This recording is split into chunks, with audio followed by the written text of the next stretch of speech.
All right. Hello, everybody, and welcome to episode 122 of the Hideout, where we will be talking all things Web3 gaming and the Metaverse. I know we've got people still trickling in and, speakers getting all situated, but we've got another awesome panel for you guys. For those of you who are new to the Hideout, welcome. My name is Nick Frontera. I am one of the founders and the CEO of Apollo Entertainment, the company behind the Satoshiverse, the Legions 2029 game, and this Hideout Twitter Spaces that we do every single week with awesome guests. If you're not familiar with Satoshiverse, I'll give you a quick introduction, and then what we'll do is we'll jump into introductions for all of our guests who represent all different parts of the Metaverse and Web3 and gaming space. So going to be an exciting panel. All right, so for those of you who don't know the Satoshiverse, we've been building now since 2020.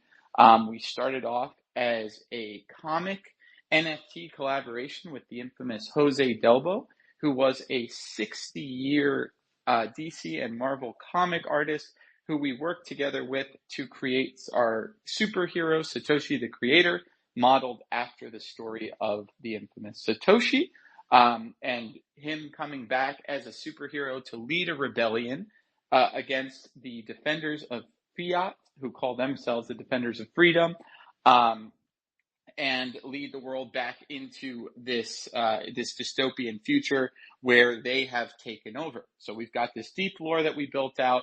And then, for the last 3 years, we've been working on our Legions 2029 game, which is a high fidelity hack and slash game, which continues that story. And now you are leading the rebellion as your biosynth. We have the game is free to play, and we have lots of fun things going on right now. We've got season 2, which just released, and I actually pinned a tweet to the top of the spaces that's got all of the sizzle reel and all the things you would want to see about the game. So I won't talk too much about it other than to say it's a free-to-play PC game. We're not monetizing it yet, so totally for great, opportunity to get in there, earn NFTs, get cool stuff. And we have a massive announcement that we're going to be making later this week that we've teased. That's all I'll say about that for now, because later in the week we're going to go deep into some of this stuff. So get ready. It's going to represent a big change to how some of the things in-game work, and really just towards building a more sustainable Web3 gaming space.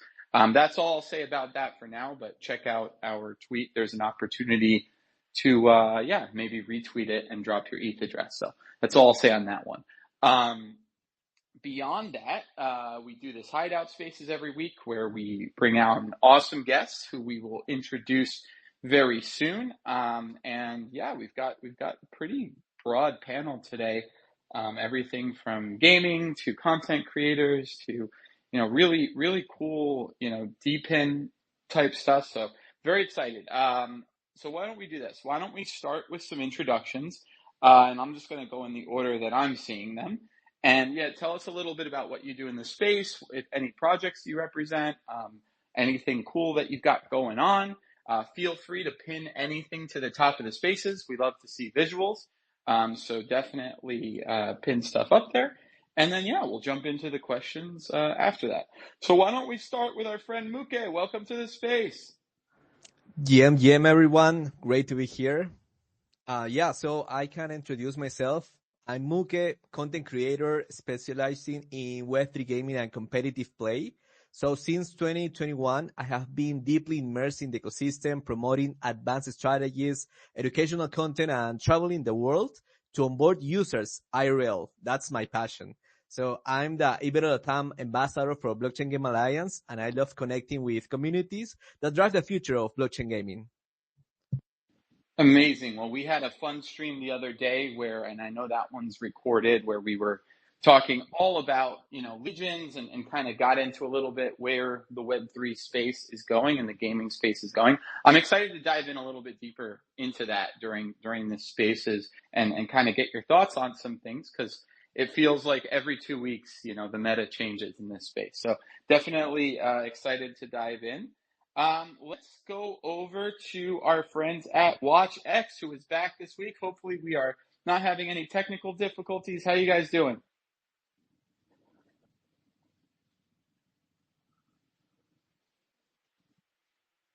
All right, I might have just jinxed it. I'm seeing you guys as muted. Are you able to connect?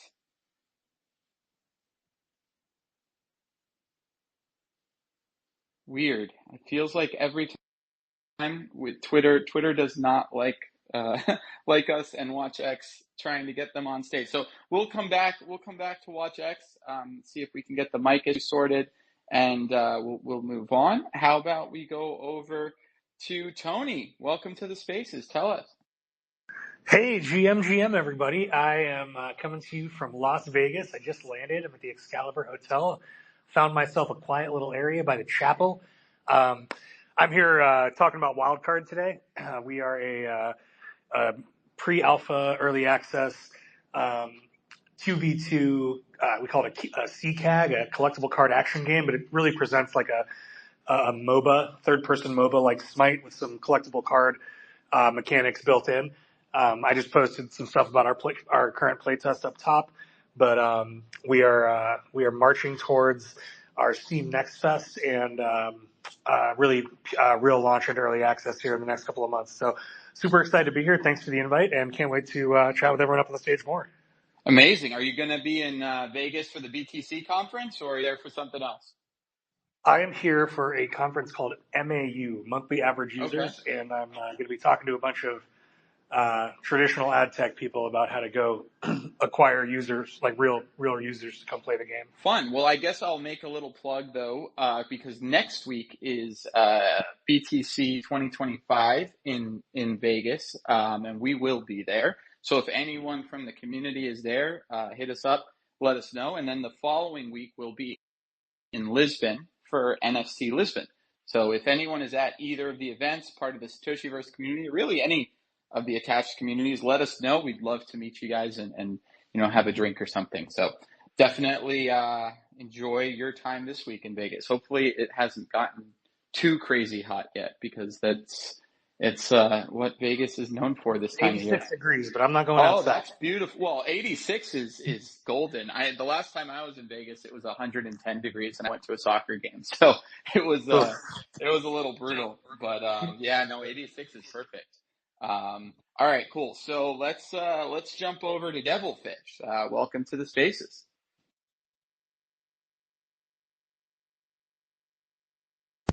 Can you hear me?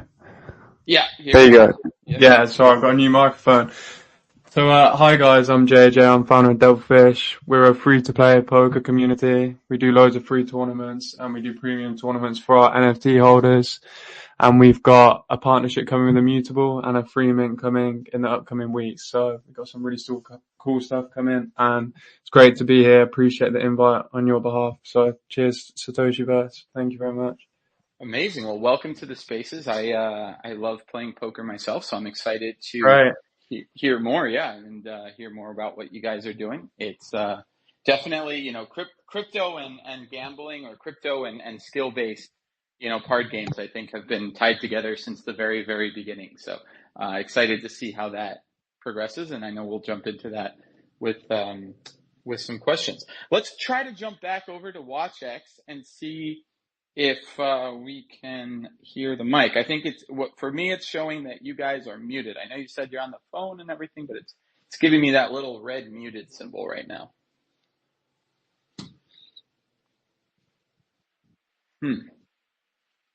Okay, so I think what we might want to try to do is just jump off the stage, maybe rejoin the Spaces, and we'll get you back up if it's not letting you unmute. Oh, I'm seeing you unmuted, so let's see. Not hearing anything. Hello. Oh. Yes, we're hearing. Okay, good. Okay, Starix from WatchX Network. I would like to introduce the WatchX Network. WatchX Network is a Web3 ecosystem leveraging smartwatches to drive mass adoption through air tracking, tokenized reward, and apps. At the core of this is our Watchers app, a head-to-end lifestyle platform where users earn rewards by completing fitness tasks or synchronizing their health data from the Watchers Fusion smartwatch. However, access begins with our Watchers Fusion NFT, which is a limited supply of 10,000. From the purchase of this NFT, buyers get Watchers Fusion and Watchers token upon TJ.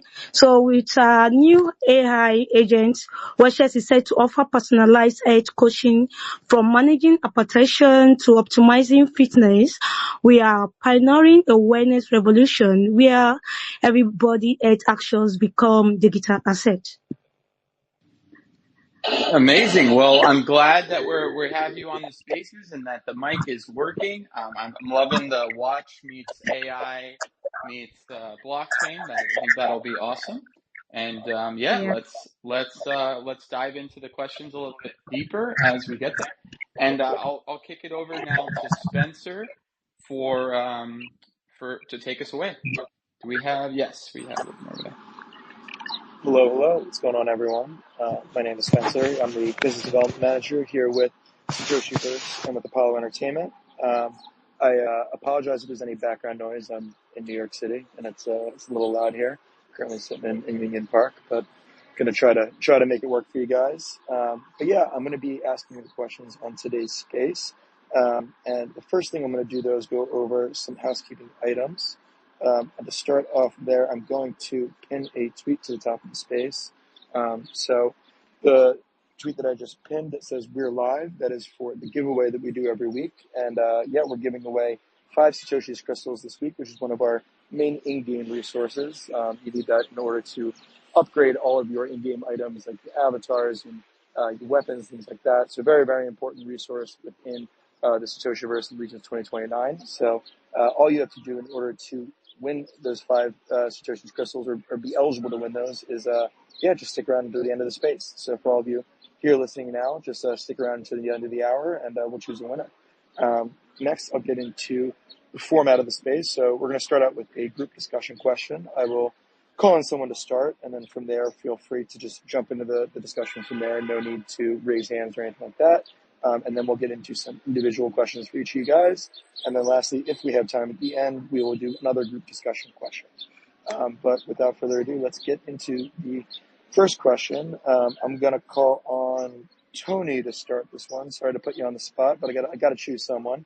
The question is, as digital assets and blockchain grow, do you think we are moving towards a future where online identities and possessions rival the value of real ones? Absolutely. I think that that the commoditized real possessions will quickly be overtaken by the digital economy. I think that some fixed value assets, I know that a lot of us in this space hate the dirty real estate word, but you just can't make more of it. I think those will continue to grow astronomically in value as things that can be replicated digitally with a similar amount of value become more and more of an online or digital commodity. I'll give you an example. My wife is a genius, and for Christmas last year, my kid really wanted a specific pet in this Roblox game, Dress to Impress or Adopt Me or one of those.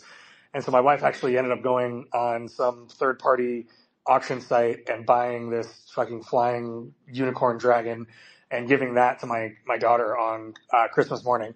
And so I look at things like that, and I think that's going to be more and more the norm. And companies like Roblox are already finding ways to enable that kind of behavior. And so I think that things like stocking stuffers, things like plastics, things that you would generally go and buy from a Toys R Us or a Target. I think those are increasingly going to become online toys or sources of entertainment for the youths, if you will. Yeah, I couldn't agree more. I think if my mom had the option to go back and get rid of all of the trading cards and Pokemon cards and Magic the Gathering cards and replace those with digital twins, she probably would have saved herself $300 a month on storage fees for the last, 25, 30 years of those things just unfortunately sitting and rotting away. And we definitely see it. We're seeing it even just in the video game industry, especially where, people place tremendous amounts of value on their digital possessions. And, I think it's probably going to start with what you're saying, right? Building better pipelines for parents to kind of get their kids what their kids want. And even now, I remember my little cousins and nephews. They're young. They're like 10, 12 years old, and we're not getting them toys anymore, right? It's Roblox gift cards, or it's Fortnite or whatever it is, and then they go and spend it on what they want. But you're absolutely right that pipeline can get better, and it can be like, oh, I really want this particular thing, and it's as simple as a Google search on a typical retail website or whatever it is, and you're buying it, and it's right there, and that pipeline's seamless. But I think that that's just the beginning. I think that this ultimately evolves to people, just adults as well, valuing digital possessions similarly to physical ones. I think the form that takes may be a little bit different than maybe with kids in video games. I do think that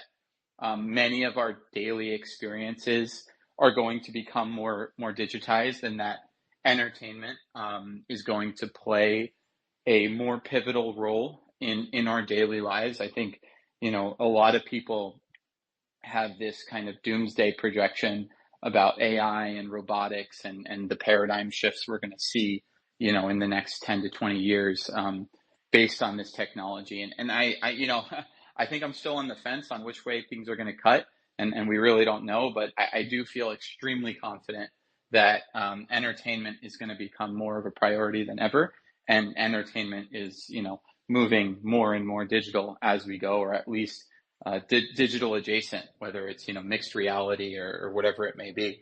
And so I think what we're going to see is just this evolution of spending more time in digital environments, away from computers, but maybe with AR embedded into our glasses or contact lenses or whatever it may be. More time in virtual reality as the hardware becomes better. And with that, I think all of a sudden, if you're spending 4 hours a day doing something, you're going to, everything within that world, within that experience, is going to become more meaningful and more valuable. And I think that's where this proliferation of value creation around digital becomes more important. And I think we end up seeing Web3 potentially play a very important role in that digital economy as an ownership and tangibilization layer. But I'd be excited to hear what everyone else has to say on this one. Yeah, I was gonna chime in on the AI piece real quick, Doug. I think that whether or not we're rapidly approaching a doomsday, we are definitely accelerating the rate at which builders can build. The CEO of Wildcard, Paul Bettner, he is like daily prototyping new features with AI and pushing them out to the team to test and iterate on. And watching the impact has just been phenomenal. I mean, like we do multiple streams every week on this platform that we built called Thousands. And each one of those streams is generating upwards of $80,000-$90,000 right now. And that's just built off of this prototype that Paul iterated on, 40 times over the course of a week before we pushed it out to customers. And what it does is it enables these people that are truly visionary, truly builders, to just quickly go through ideas, throw them away, and come up with new and better ones. Such that I think that the innovations that we're going to see in the next 5 to 10 years are going to be remarkable. It's going to be like the acceleration around software and apps when the iPhone became proliferated in everyone's pocket. I think it's going to be like a similar level of impact. Yeah, I mean, definitely. And I think, we could have a whole different discussion on AI and how that's evolving. And we talk about human innovation, and I like to think that that's probably at least the short term, where that could be. But I think that, what we're seeing is probably, from what I'm hearing, a 1 to 3 year at least theoretical timeline for AGI, which is going to, obviously change innovation and the way we think about innovation. So, it's sorry, WatchX, did you want to say something? Yeah, I want to shift in something about the digital assets. I would say we are already witnessing a shift where digital possession, NFT, avatar, virtual land are deeply tied to personal identity and status in online communities. As blockchains ensures providency and ownership, platforms like our Washers are extending out to wearables, making digital identity tangible in the real world with verified ownership, repetition, and utility tied to your on-chain profile. So we can say the line between digital and the real world value continues to blur. Yeah, no, absolutely. And I think as a platform that's building a kind of a mixed solution that has a physical element and a digital element, you guys are kind of on board on pioneering that blurring of digital and physical. But I totally agree. 2017, probably even earlier, 2014, 2015, I was going to VR conferences, and I think that was the last time my mind was really blown by anything truly digital. Was the first time I experienced VR, and it's kind of disappointing that we haven't seen that proliferate even more from a hardware perspective. But I think that the potential to just experience things that aren't possible in the real world is going to be what takes digital to a whole different level. And we're already, I think, in the gaming space, we're already captivated by these concepts of what like these fantastic worlds where anything is possible and you can live a different life. And again, we don't know what the world's going to look like in 10 years, but I wouldn't bet against alternate realities being a popular thing, depending on what the IRL is looking like. I'm sure we've all seen Ready Player One if we're in this space, but there's various movies you can watch to give yourself a sense of what could happen, even maybe in the best case scenario. I hope we end up in that utopian perfect balance, but humans have a way of screwing up good things, so we'll see. But I do think no matter what, we're going to see that blend of digital and physical that you were talking to. How about Muke or Devilfish? Do you guys want to jump in on this?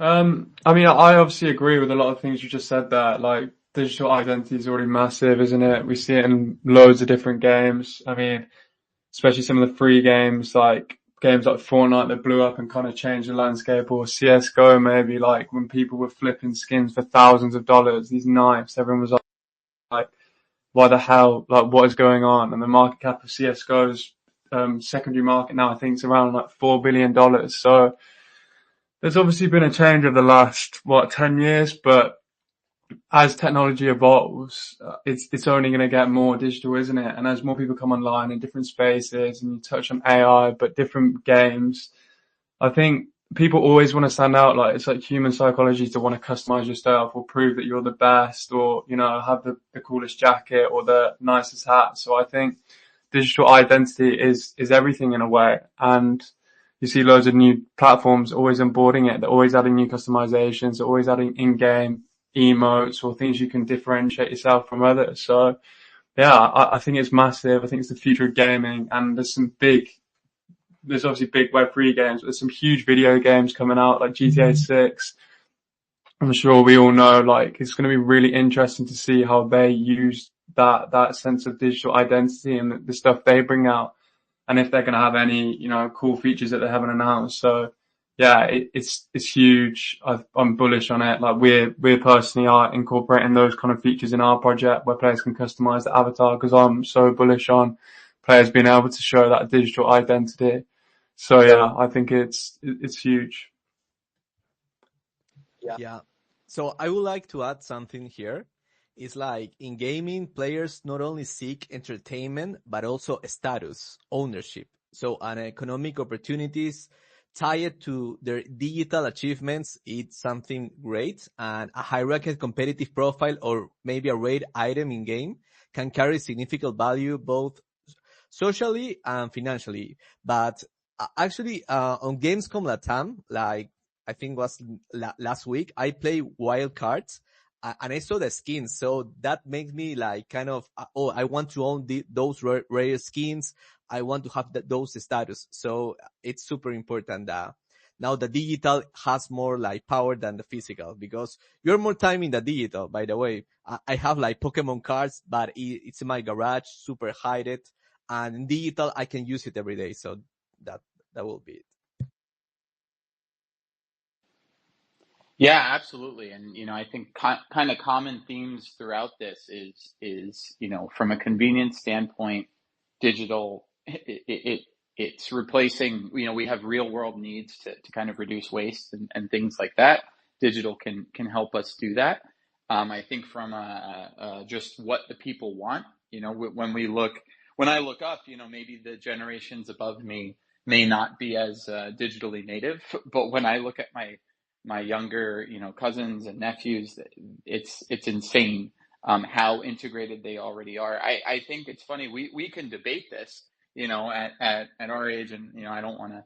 I think everyone's a little bit different ages on the panel, but if you were to ask my 10-year-old cousin whether or not he thinks digital things will be important, he would probably kind of look at me and be like, well, what other kinds of things are there?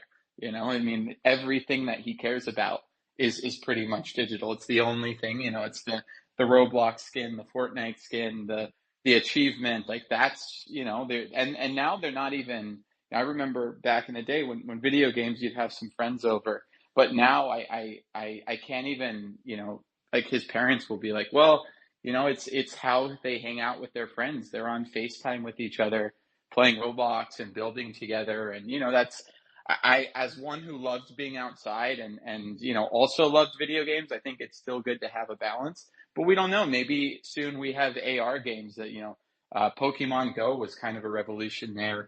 And I think that's just scratching the surface of what we're going to see. So I think that there's not even a debate anymore. I think we've seen it take its stranglehold in the younger generation, and that younger generation is only, 10 years away from being the consuming generation.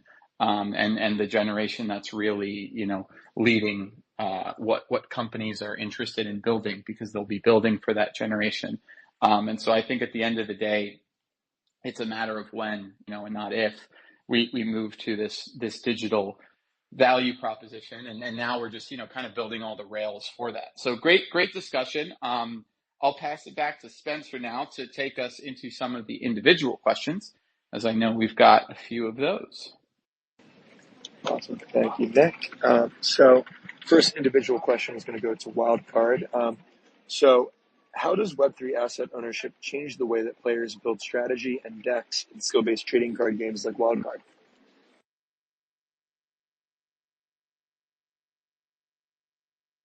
Sorry, I broke up in the middle of the question. Can you just ask one more time? I heard ownership, and then you sounded like a drunk robot. let me try one more time for you. So how does Web3 asset ownership change the way players build strategy and decks in skill-based trading card games like Wildcard? Yeah, absolutely. I think that what you'll start to see is that because all of the deck builder, or the games that incorporate some sort of gacha-like mechanic where you're opening up a set of randomized things in order to build a squad, if you will, in the game. I think that the idea of digital ownership is really going to start expressing itself in the skill gap or in the competitive gap, where the folks that are generally competing at the highest levels are likely going to be the folks that are trading and really paying close attention to what's on chain, what's not on chain, as they build their playable deck. And then there's a whole separate audience that we're going to be able to address, or that we want to address, that is the collector. And those folks, I think, are going to likely bring their content on chain at much different time in their life cycle as a customer, and also for much different reasons.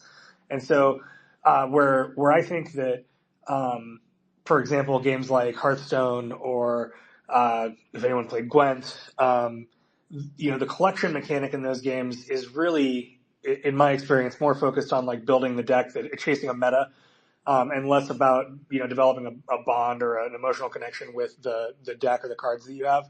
There's some of that because the IP is doing a lot of work, but without a sense of true ownership, the players are really building towards a blueprint or a template of something that's going to help them be more successful in the game.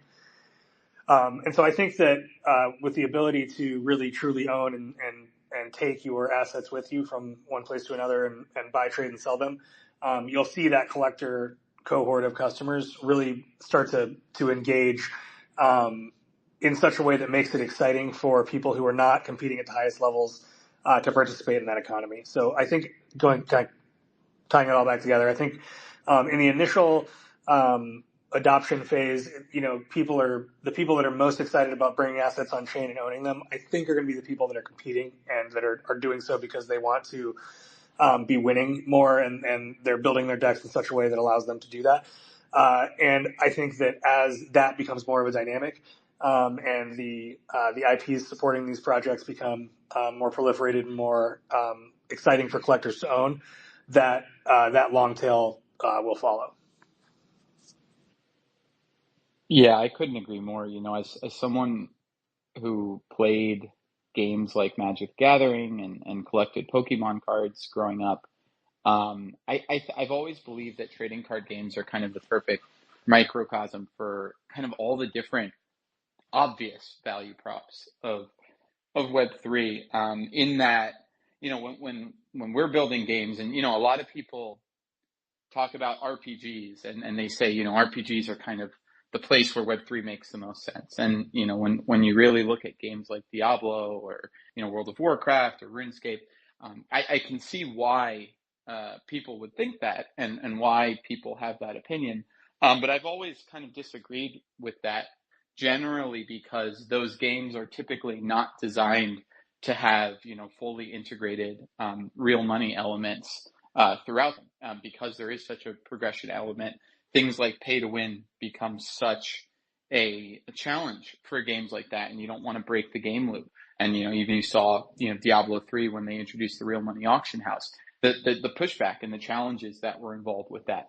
But you kind of contrast that with trading card games, which prior to having digital representations were fully real money based games, right? You bought packs, you could buy cards online, you could trade cards with people. They were, designed with that fully in mind. And now you've got this genre where not only is the gameplay already usually balanced for real money elements, especially at the competitive level, but you also have what you said about the collectability, right? The fact that, for example, two very different, paths. I loved Magic the Gathering. I loved looking at the art. The cards were awesome, but I played Magic the Gathering. I went to the comic book shop, sat down, played with people, played in tournaments, got very deep into deck creation, all the metas, min-maxing like the different things, making sure that and spent a lot of money on that meta. Equally, probably more money I spent on Pokemon as a kid. I don't think I ever played a single game. I can't tell you today how the game even works, but I have loads of Pokemon cards. I love them. That was, based off the show and this attachment that I had to the character. So two trading card games, very different experiences within the same person. And I think that that's why trading card games are such a good genre for NFT integration and crypto integration, because you do have kind of all the elements that I think are challenging for other projects. I think, trading card games really lean into, and the accessibility, right? You can build a trading card game for mobile and it doesn't lack, 80 to 90% of the game is still there. Whereas if you're building a high fidelity game or something, with like awesome environments and whatnot, becomes a little bit more challenging, to build that sort of experience for mobile. So I'm extremely bullish on trading card games. I think that if we see a major Web3 enabled IP it could be via a trading card game, and I wouldn't be surprised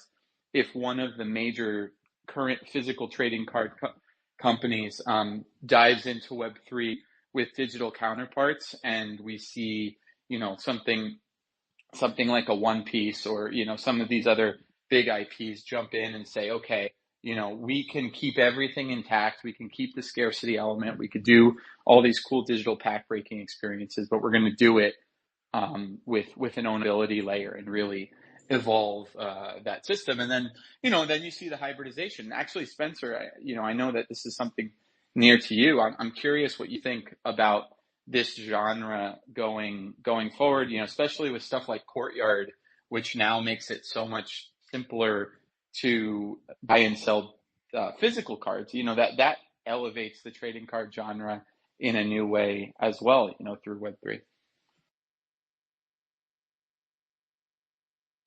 Uh-oh, I think we may have lost Spencer. Oh, there we go. Yeah, he's asking to come be a speaker again, and it's my fault. I'm a bad host. All right, Spencer, do we have you back? Hey, yeah, I know you literally were about to bring me into the conversation Yes. there, and I accidentally clicked a notification from a different Twitter account that logged me into the other one, so No apologize worries. for that. No But worries. but it sounds like you covered the point I probably would have made anyway. No worries, man. Yeah, I was just pulling on your vast knowledge about, TCGs and kind of the whole collectible space and where it's going right now. But yeah, I mean, I think we've talked about it enough times. But yeah, I think it's just such a perfect avenue for Web3 integration. So definitely excited to see what you guys are doing at Wildcard and continue to follow your journey, as I know, I'm a big fan. All right, let's jump over to the next individual question. Sure. So the next one's going to go to WatchX Network. So what role do you think wearable devices will play in the evolution of Web3, especially as we move forward towards a more seamless real-world blockchain integration? Okay, I think wearable would be one of the most powerful bridges between Web3 and the real world, bridging the gap between physical actions and on-chain outcomes. Okay, for instance, wearable devices like Watchers Fusion are playing a foundational role in bridging Web3 from abstract digital system into real-world daily experience.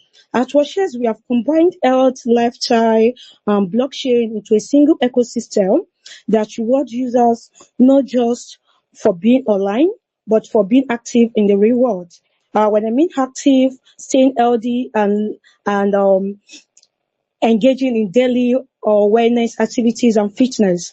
Our Watches Future NFT is central to this experience. It is more than just a digital collectible. It is a gateway to utility. Holders receive a physical watch, access to perpetual drop and boosted the pin mining rewards, and direct access to Watches token economy. And this kind of seamless integration is what the evolution of Web3 demands. As the space matures, users will expect more than just digital experience. They will want to be connected to the space, get a tangible value for their digital assets, and wearables are the hardware layer that make that happen. Whether it's contributing to digitalized network, monetizing movement, or forming on-chain identity, wearable device help turn Web3 from something you use into something you live and something you use. At Watchers, we see this as a future where every step you take can empower a decentralized world. Yeah, no, absolutely. And I think that, we talk about, I guess, sorry, I'm gonna mute you real quick just because there's a lot of background noise. But feel free to unmute if you want to say something. I guess, I think that we have a kind of this idea about tokens and the speculative value and what they could become. And my thesis has always been that tokens are an incredible way to redistribute value to a community and to incentivize participation in an ecosystem. But I think the important part is either redistribute or distribute value, not necessarily create value. And I think that DPIN is kind of the best example of that thesis, in that the tokens are typically used as a incentivization and value distribution measure for something else that's providing real world value. So, in some cases it's contributing cloud computing, and there are real world, users of that cloud computing who are paying for it, and then a token is used to distribute that value back in a seamless way, and then you can build kind of the tokenomics around that. But then you look at something like, for example, a move to earn type of thing, which is kind of what it sounded like you were saying. We've seen a few of those platforms. You can't pay people just to walk around unless there's some value proposition around that, right? And so but with DPIN, with a watch or whatever it is, if you can track their movements, if you can pay them to walk around their local mall, for example, and maybe the mall can sponsor some of the incentive redistribution, because the mall knows, well, if I get people in the door, they're going to consume, they're going to walk to the stores. So maybe if you walk in certain retail areas, that's when it gets triggered, and now people are choosing where to walk and choosing what ads to see in real life. I think we're going to have more and more sustainable use cases, like you were saying, of this wearable tech that then can be attached to real world value creation, and in turn, real world value distribution. And for me, that's what the blockchain space is going to eventually mature into. As having come in 2017, it's been a bumpy ride of just seeing all the kind of vaporware that gets introduced, whether it's through a white paper or through, certain coins. We won't pick on any, but I think eventually tokens are going to be funding vehicles, and they're going to be means of value redistribution. And we're going to see this massive consolidation. But I think the types of things that are going to drive that is exactly what you guys are doing, right? Finding a real business model with real value and using the token as an integral part of that value redistribution. And that might not mean that the token gets some crazy speculative, value. And so maybe that you start to think about it differently. But real value, I think that's where we're going to start to see big advancements made in how this industry works, especially now that we're going to start to see more regulation.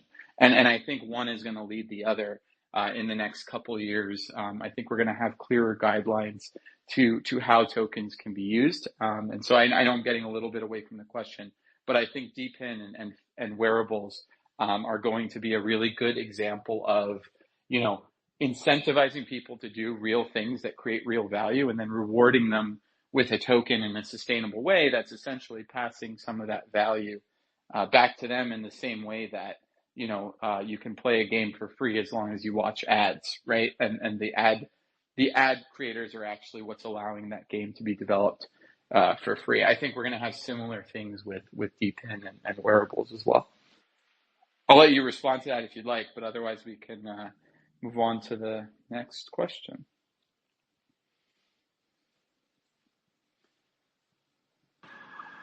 I will take that silence as a cue to move us on. So the next question is go to Muke. So where do you see the next major growth driver for Web3 games being? Is it gameplay? Is it community? New and unique earning models? Curious on your take there. Yes, so community-driven ecosystems is the way. So they are fundamental to the growth and sustainability of a Web3 game. And unlike traditional gaming models where devs dictate the direction of a game, imagine a blockchain-based games empower players to actively participate in governments, shape in-game economies, and contribute to the content that defines the experience. So maybe through DAOs, this ecosystem fosters ownership and deep engagement, transforming passive players into stakeholders. So I think this is going to be the next way.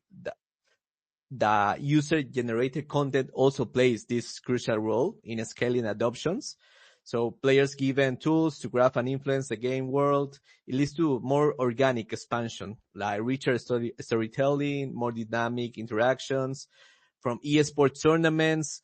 And I think this is going to be the game changer. And me as a hardcore gamer, I think that esports tournaments that I really enjoy 2 weeks ago that games come from, from Wildcard. I think that's the way, right? So, how it's developed, like extends the life cycles of games. It's a strange player loyalty, and builds more like interconnected gaming culture. So for me, it's that the social connectivity, collaboration, a shared vision of innovation. So crypto gaming is shifting from a consumption model to an ownership based model. So where players have true control of their digital identity, assets, community driving initiatives. So those games that embrace these principles will create lasting engagement, drive widespread adoption, and position themselves at the forefront of the next gaming revolution. So community is everything here in crypto gaming. Yeah, I totally agree. I think, it's interesting in the Web3 space, like you were saying, not just the empowerment of community and the feedback level that communities can give, but almost this empowerment of developers through community. And unfortunately, I think we've seen a lot of misuse of this tool, for crypto, and I think we've seen some, regulatory distaste for this use of crypto. But for me, one of the most interesting things, and actually the SEC just said something interesting yesterday about NFTs as a potential funding vehicle for usability and development. And I think there's this truth to that. I think in 2020 and 2021, we saw, a tremendous amount of community funding of really edge case interesting ideas and experiments and games and IPs. And it was kind of this golden age of, Kickstarter with more, right? Like, cause you have Kickstarter and that's great. And I love, these funding platforms that allow for crowdfunding, but typically the incentivization alignment is very minimal. You like an idea, so you throw a little bit of money at it and hope it gets made, and then you get a little reward. This is kind of allowing people to participate more at a ground level of not only am I going to be part of helping fund this, but I'm going to be part of, helping develop it and influencing the opinion of how this is going to happen. And if there are things that even without a doubt, right, even without direct participation, at least our view and the way we've always operated is that, we received this tremendous amount of support from our community that allowed us to come together and build Satoshiverse and the game and all the things we've been building. And so for us, it's harder to build in public, but it's so crucial to build in public and constantly be getting feedback and constantly be incorporating that feedback and figuring out, okay, what is the proper balance between, we need to get up in the morning, have meetings, set production deadlines, and be efficient. But also the community is the reason that we can do this. They're the ones who both financially and through their support, in all other aspects have allowed us to be here. And so, when we go and say, okay, we've got this amount of money that we raised back in 2020, 2021 to do this, let's bootstrap the whole thing. Let's make this happen. Let's build for them. That's also going to change the way you think about development. That's going to change the way you think about, community participation. And I think, unfortunately, we've seen a pretty sustained, bear market for the last few years, which I think has made it challenging for a lot of projects, even with good intentions, to stretch that budget, to stretch that, dream into something bigger. And I think unfortunately, again, with that comes a lot of learnings. I think you're seeing a lot of projects that, thought they could go a lot further than they could with the money that they had. Some that raised at crazy valuations and launched a token way too early. I think there's a lot of things that projects would like to have back. And I know, we feel the same way in certain cases as well. But at the end of the day, we've seen this tremendous amount of innovation and experimentation that is community funded and community sourced. And so I agree. I actually think that if we can get a regulatory scheme that's a little less restrictive on using crypto as a means of funding and incentivization of community participation, that could be the single biggest value prop from a developmental perspective that we can see, especially with the proliferation of AI, right? Where a 5-person team can bring an idea to market, for $100,000, for $200,000 in 6 months, when it would have taken, 4 or 5 million just 2 or 3 years ago. I think that combination is going to allow communities to align with creators in a way that wasn't before possible. And I think using crypto and NFTs as a means of driving that creative process and then supporting it through the community and through incentives, I think that's where rubber meets the road on all this. So totally agree. Sorry, I think that was a long-winded way of saying I completely agree. But I think, that's where we're going with all this, hopefully. Cool. So our final individual question is going to go to Devilfish. So how is Web3 helping reshape the competitive poker experience? Interesting question.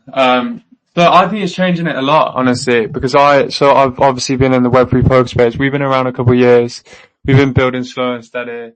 We've been putting in a lot of effort to create the community we've built so far. Like, I wouldn't say we're, one of those projects that launched in 2022 that had crazy hype, but we've definitely built very strong foundations. And I've seen a lot of poker projects come and go. So it's changing the model. Like, for us, we built a model where it's based on the community, and then we generate revenue through selling NFTs, and soon it will be customizations. But I think it has brought like traditionally poker players, they'll play on a bunch of different sites and they'll win a bit of money on some sites, lose on others, and they'll kind of just migrate to the best sites. But with the Web3 element, I think it's brought like smaller communities together. So like, we have a community of our players. I can think of 10 other poker communities. They all play together. They spend time together. They socialize together. It's made poker like more, rather than just like an extraction vehicle or a winning vehicle. But for most people, obviously in the traditional game, 80% of players lose money. It has made it more of a social thing. It's really given it that, like, that vibe when you're playing with your mates on like a Monday night or whatever. There's 6 of you get together. Like, Web3 has turned poker into that. It's not as big scale, obviously, as these traditional poker companies, but these communities, they've made it so much more like about having fun, not like taking out that competitiveness in the sense where you're shitting on the other guys you're playing against. It's more about fun, social side of things, winning a bit of money, but like enjoying actually playing with a bunch of other guys and like spending a lot of time on the tables with the rest of your community. So I think it's made it way more sociable. It's changed the vibe of poker a lot. I still think there's a long way to go because there's 100 million poker players out there, and most of them are playing the traditional model where they just play online. But yeah, I think the community side of poker is amazing. Like, we found that our community, they like to talk to each other. They support each other. We do giveaways, best hand wins and stuff. They're always complimenting each other's game style, which is like not that common in the poker or the gambling space. So I think it's done wonders for it in a way. It's still got a long way to go. And we're obviously trying to build, as a company, we're trying to build something a little bit different. We're trying to make it way more gamified and like add a few more layers to the traditional poker game, take out the buy-ins, make it fun and gamified. But yeah, I think communities in poker goes great because it is a sociable game. It should be fun. You should be able to play with your mates and just talk shit at the table with them. So yeah, that's my view. Yeah, 100%. I mean, I remember as like a 16-year-old, playing poker with my friends in high school, and when I turned 18, going to the Indian casino, and it wasn't because the 50 or $100 I would win or lose was really that relevant. It was just so much fun to kind of just be with them and have that social experience. And then I remember exactly, yeah. So I feel like it's cool when you also can kind of capture their attention for such a long time. And I think that that's also, again, where you can build sustainable business models, because it's a game that naturally scales, right? But you might be able to have sponsors for for tournaments that you can put on digital tables. And, you start to think about, I think when people think about crypto and gambling, they're usually thinking about the payment rails for a lot of these major, I think actually a ton of the inflow into these major poker platforms and gambling platforms is through crypto. But that's kind of like the base layer, right? Like thinking a little bit further, and how do you build, even free to play experiences like you guys are building, where it's not all about real money, where it is more leaning into the social experience. I think the only other thing I would say on that is I remember probably early 2021 during the tail end, probably 2020, COVID, being in Decentraland, and there was a company called Decentral Games building a casino in there. And that was like the most popular thing people were doing. And you weren't getting money, you could get some little wearables, make your character look cooler in the early days. But you were there, you were sitting at a table in a metaverse with your custom created avatar, talking to people, and there was something special about that. And it was by far the most interesting thing that people were doing there. So I think as we start to think about just like, hey, let's hang out with people all over the world. Let's sit down. I'm a penguin. You're a giraffe, and someone else is an ape, and we're all sitting at a table, and we're, talking about whatever from all different parts of the world, playing poker. Whether or not that poker is real gambling or not, it's something to do. And I think that the combination of poker and the metaverse is going to be an awesome thing. So definitely excited to see how you guys evolve that.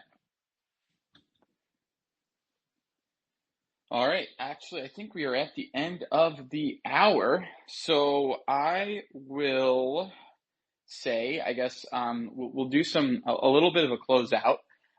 What we are going to do is I'll just, close this out real quick. If you guys have anything else you want to add, tell people where to find you, please feel free. But what I will say in general is thank you all so much for spending your time here with us today.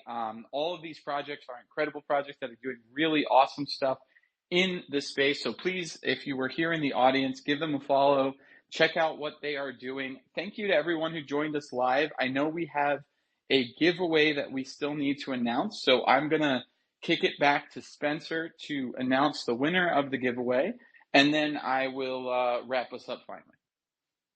Awesome. So the winner this week of 5 Satoshi's crystals is Maggie.Ron, or at Wall Street Ron1.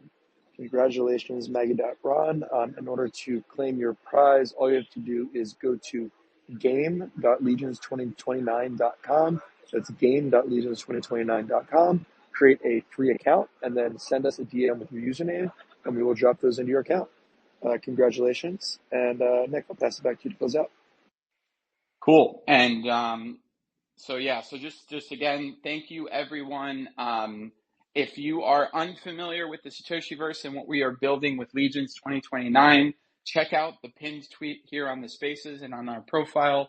Our game is completely free to play, and we are doing some really big integrations right now for season 2.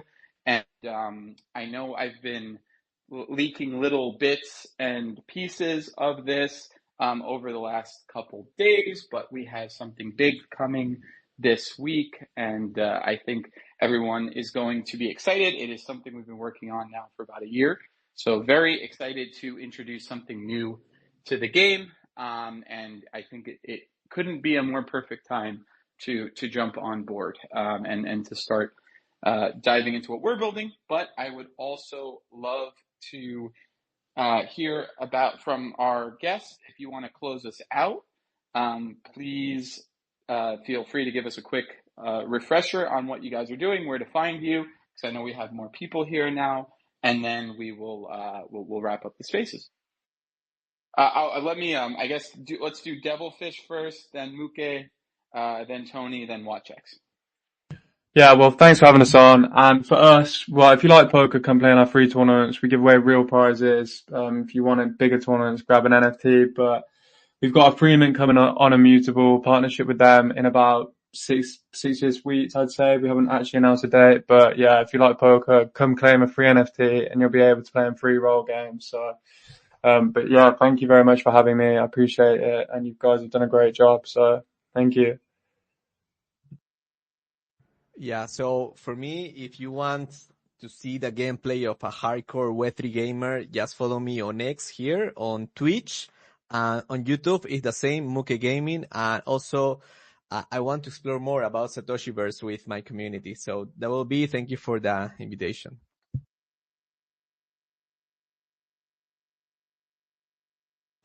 Awesome. Hey, thanks guys. Appreciate you having us up here. If you want to learn more about Wildcard, you can follow the Wildcard account. It's in the audience there. We are having weekly playtests and exhibition matches on thousands.tv. Again, we'll be posting about them on Twitter. We are giving away $1,000 in prizing every stream, and you have an opportunity to earn the Wildcard token if you tune in. So show up, follow us on Twitter, leave your noties on, and hopefully we'll see you out there.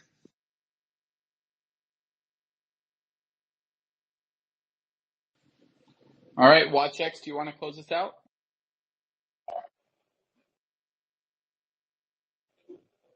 Okay, thanks for having us. If you want to learn more about what shares or you want to get reward for staying active and healthy, follow us and visit our website, watchers.network, and you will get access to know more about us. Thank you. Amazing. Thank you so much, everybody. Have a good rest.